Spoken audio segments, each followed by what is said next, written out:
السلام علیکم۔ حضرت اسماعیل علیہ السلام کی قربانی کا واقعہ بازبانی پیر ثاقب رضا مصطفی صاحب، آئیے سنتے ہیں۔ منہا کی وادی کے اندر کائنات کا ایک انوکھا باب رقم ہوتا ہے۔ یہ بھی امتحان ہے حضرت ابراہیم خلیل اللہ کا۔ اس خاندان نے قدم قدم پہ امتحان دیے۔ پہلے اولاد نہیں ہے، یہ صدمہ سہا، پھر اولاد ہوئی تو کہا وادی غیر ذی زرع میں چھوڑا، اللہ کا حکم مانا اور وہیں اپنی اولاد کو اور اپنی زوجہ کو چھوڑ چلے آئے۔ فلسطین میں آ کے آباد ہو گئے۔ فلما بلغ معہ السعی، قرآن بتاتا ہے جب وہ چلنے کے قابل ہوئے۔ ایک روایت میں 7 سال، 8 سال یا 9 سال عمر، بعض نے بلغہ سے بلوغت کی عمر مراد لی ہے۔ اب حکم ہوتا ہے جاؤ ملاؤ، لیکن یار میں جدہ گیا تو وہاں ایک دوست کے ہاں ٹھہرا، تو اس گھر کے اندر کھلونوں کی بوریاں تھیں۔ تو میں نے اس کو کہا کہ آپ یہ کوئی کاروبار کرتے ہیں؟ تو اس کا دوست بھی تھا ساتھ، تو وہ مسکرا کے کہنے لگا کہ یہ کاروبار نہیں کرتا، بڑی دیر کے بعد اللہ نے اس کو بیٹا دیا ہے، تو اب یہ پاکستان جا رہا ہے، تو جب بھی بازار جاتا ہے 10-20 کھلونے خرید لاتا ہے۔ تو یہ کتنی بوریاں کھلونوں کی بھر گئی ہیں، تو یہ بک کروائے گا، ایسے تو نہیں اتنے جا سکتے۔ تو یار اتنے عرصے کے بعد بیٹا ہوا اور باپ ملنے جا رہا ہے تو اس نے کھلونے جمع کیے۔ لیکن یہ کیسا باپ ہے جس کو حکم ہوتا ہے اتنے طویل عرصے کے بعد بیٹے کو ملنے جا رہے ہو، ایک چھری لے لو، ایک رسی لے لو۔ یار ان کے نام باقی ہیں تو یوں ہی باقی نہیں ہیں، امتحان کتنے بڑے تھے۔ کہا جاؤ، لیکن ہاتھ میں رسی لے جاؤ، ہاتھ میں چھری لے جاؤ۔ حضرت خلیل اللہ پہنچتے ہیں، اپنی زوجہ سے ملے اور کہا بیٹے کو تیار کر دو، دوست کی دعوت پہ جانا ہے۔ مانگ سجا دی جاتی ہے، بیٹے کو نئے کپڑے پہنا دیے جاتے ہیں۔ اللہ اکبر، بیٹے کو لے کر نکلے۔ یار بیٹا ان فوان شباب میں ہو، چڑھتی جوانی ہو، تو باپ دیکھ کر کے کتنا خوش ہوتا ہے، اور پھر اس کا بیٹا بھی اکلوتا ہو، بالکل، اور بیٹا بھی بڑھاپے کا سہارا ہو، عصائے پیری ہو، رب سے مانگ مانگ کے لیا ہو، اور پھر بیٹا بھی وہ جس کی پیشانی میں محمد کا نور چمک رہا ہے۔ ایسا بیٹا تو چہرے کی بلائیں لینے کو جی چاہتا ہے، لیکن حضرت خلیل اللہ اللہ کے حکم پہ اس بیٹے کو ذبح کرنے کے لیے ہاتھ میں چھری اور رسی دبائے منہا کی وادی کی طرف بڑھ رہے ہیں۔ شیطان نے سمجھا کہ اس سے نازک مرحلہ اس خاندان پہ نہیں آ سکتا، حضرت حاجرہ کے پاس پہنچا۔ پتہ ہے شہزادے کدھر گئے ہیں؟ کہا ان کے باپ لے گئے ہیں دوست سے ملاقات کروانے کے لیے۔ کہا نہیں، وہ ان کو ذبح کرنا چاہتا ہے۔ کہا سوچ کے بات کر، وہ باپ ہے ذبح کرے گا؟ کبھی باپ بھی بیٹے کو ذبح کرتا اور بے قصور ذبح کرے گا؟ میں جانتی ہوں کتنی آہ سحرگاہی کا نتیجہ ہے وہ بیٹا، اللہ سے کتنی رو رو کے دعائیں مانگی اور وہ فرزند ملا۔ کہا وہ اللہ کا حکم سمجھتے ہیں۔ تو حضرت حاجرہ نے کہا ظالم تو کہیں شیطان تو نہیں؟ اگر رب کا حکم ہے، میری گود میں ایک اسماعیل ہے، کاش 1000 اسماعیل ہوتا، سبحان راہ خدا میں قربان کر دے۔ اسماعیل علیہ السلام کے پاس شیطان پہنچتا ہے۔ اسماعیل پتہ ہے تیرے باپ تمہیں کدھر لے جا رہے ہیں؟ کہا کہ کدھر؟ کہا کہ وہ ذبح کرنے لے جا رہے ہیں۔ کہا تم سوچ کے بات کرو۔ ان کی آنکھوں کی چمک نہیں دیکھی؟ میری طرف دیکھتے ہیں تو لگتا ہے کہ ان کی آنکھوں سے شہد ٹپکتا ہے، اور وہ مجھے ذبح کر دیں گے؟ کہا اللہ کا حکم سمجھتے ہیں۔ کہا اچھا؟ کہا ہاں۔ کہا اسماعیل کے وجود میں ایک جان ہے، کاش میرے ایک ایک بال میں جان ہوتی اور راہ خدا میں قربان کر دیتا۔ ابراہیم علیہ السلام کے پاس شیطان پہنچ کے بولتا ہے ابراہیم اللہ کو راضی کرنے کے اور تھوڑے طریقے ہیں، ضرور بیٹے کو ذبح کرنا ہے؟ تو وہ بھی کنکر اٹھا کے مارتے ہیں اور شیطان کو راستے سے ہٹا کے منزل کی طرف بڑھتے ہیں۔ قرآن نے وہ سارا منظر بیان کیا ہے۔ فلما بلغ معہ السعی، باپ بیٹے کے پاس آیا اور کہا بیٹا میں نے خواب دیکھا ہے کہ میں تجھے ذبح کر رہا ہوں، فانظر ماذا تری، بتا تیری رائے کیا ہے۔ بیٹے پر سختہ طاری ہو جاتا، آنکھیں پھٹی کی پھٹی رہ جاتی، باپ کیا بول رہا ہے؟ لیکن یہ فیضان نظر تھا یا کہ مکتب کی کرامت تھی؟ سکھائے کس نے اسماعیل کو آداب فرزند؟ اللہ اکبر، فرزند ہو تو اسماعیل ذبیح اللہ جیسا۔ فانظر ماذا تری، بتا تیری رائے کیا ہے۔ بیٹا خاموشی اختیار کر لیتا، السکوت من الرضا، تو سکوت بھی رضا سے ہے۔ اس کی خاموشی بھی رضا مانی جاتی ہے، اور جب اس طرح کی سراسیمگی کی کیفیت ہو تو خاموشی ہی رضا ہوتی ہے۔ بیٹا کہتا ٹھیک ہے آپ ذبح کر لیجئے، یہ بھی امتثال امر ہوتا، لیکن بیٹے نے 2 قدم بڑھ کے بات کی۔ بیٹے نے کہا یا ابا تفعل ما تؤمر ستجدنی انشاءاللہ من الصابرین۔ ابا جان ذبح کیا ہے، جو کرنا ہے کیجئے۔ یہ نہیں کہا یا ابا تذبح، ہاں ابا جی ذبح کر لیجئے۔ ذبح کا جواب ذبح سے نہیں دیا، بلکہ کہا یا ابا تفعل، اے ابا جان کیجئے، ما تؤمر، جو بھی حکم ہو، ذبح کیا، جو بھی کرنا ہے کیجئے۔ رہی بات میری، یہ کام آسان تو نہیں، لیکن میرے اللہ نے چاہا تو صبر کر کے دکھاؤں۔ سبحان اللہ۔ منا کی وادی ہے، باپ اور بیٹے دونوں نے طے کر لیا۔ باپ ذبح کرنے پہ راضی ہے، بیٹا ذبح ہونے پہ راضی ہے۔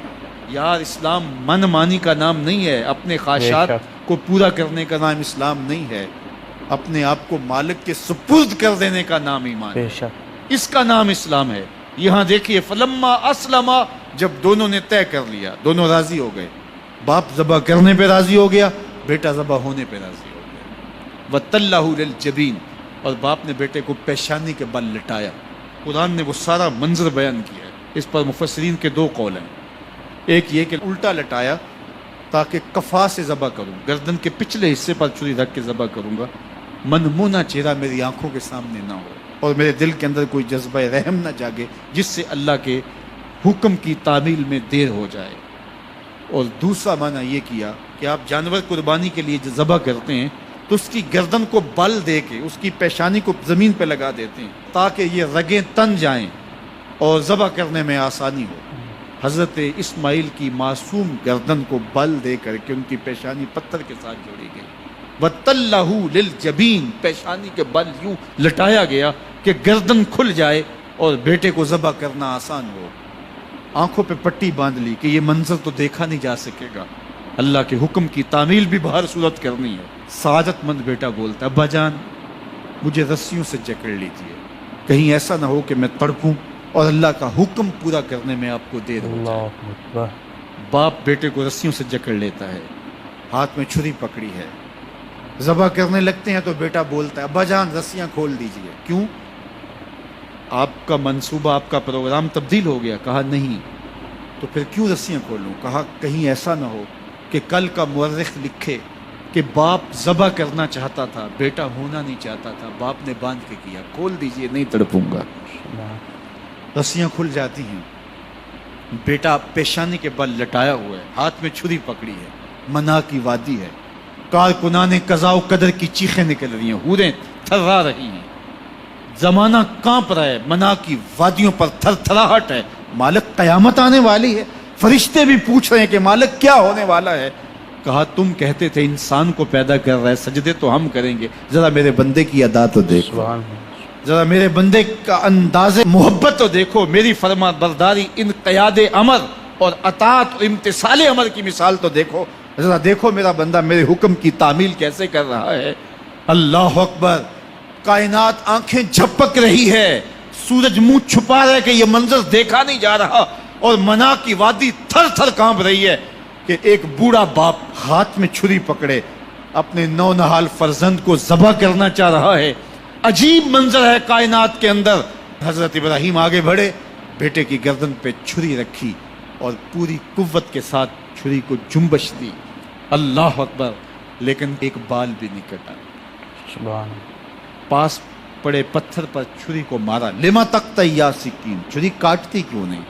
چھری نے آواز دیا الخلیل یامرنی والجلیل ینہانی، خلیل مجھے کاٹنے کا کہتا ہے، رب جلیل کہتا ہے خبردار ایک بال بھی کاٹا۔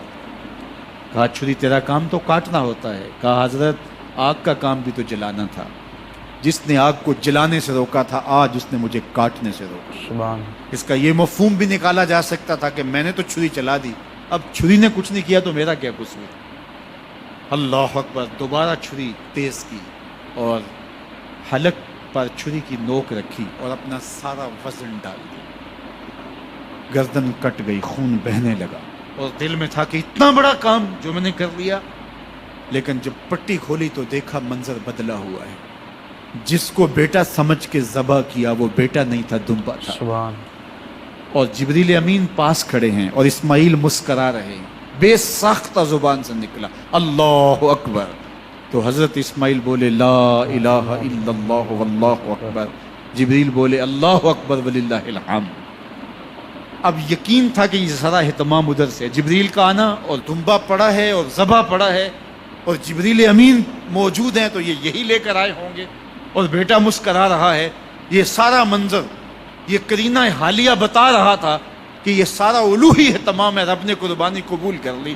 لیکن صرف اتنا ہی نہیں ہوا کہ یہ قرینہ حالیہ آپ کو یقین دلاتا، بلکہ منا کی وادی چمکنے لگی اور وہی کے اجالوں سے پوری وادی روشن ہو گئی، اور آواز آنے لگی وَنَادَيْنَاهُ يَا إِبْرَاهِيمُ قَدْ صَدَّقْتَ الرُّؤْيَا إِنَّا كَذَلِكَ نَجْزِي الْمُحْسِنِينَ۔ یہ منظر دیکھا تو ابراہیم ابھی کوئی سوال کرتے، کسی سے پوچھتے کہ یہ کیا ہوا، اتنے میں وہی نازل ہوئی، اے ابراہیم تو نے واقعی خواب پورا کر دکھایا، اِنَّا كَذَلِكَ نَجْزِي الْمُحْسِنِينَ، ہم اپنے بندوں کو یوں ہی صلہ دیا کرتے۔ سبحان میرے بیٹے کو ذبح نہیں کروانا تھا تیرے ہاتھوں سے، ہم نے تیرا امتحان لینا تھا، بس ابراہیم تیرا امتحان پورا ہو گیا، ہم نے تیری سنت کو اب قیامت تک کے لیے باقی رکھا، قیامت تک کے لیے باقی رکھا۔ اور پھر خود میرا رب کہتا ہے سلام علی ابراہیم، ابراہیم تیرے اوپر سلام ہو۔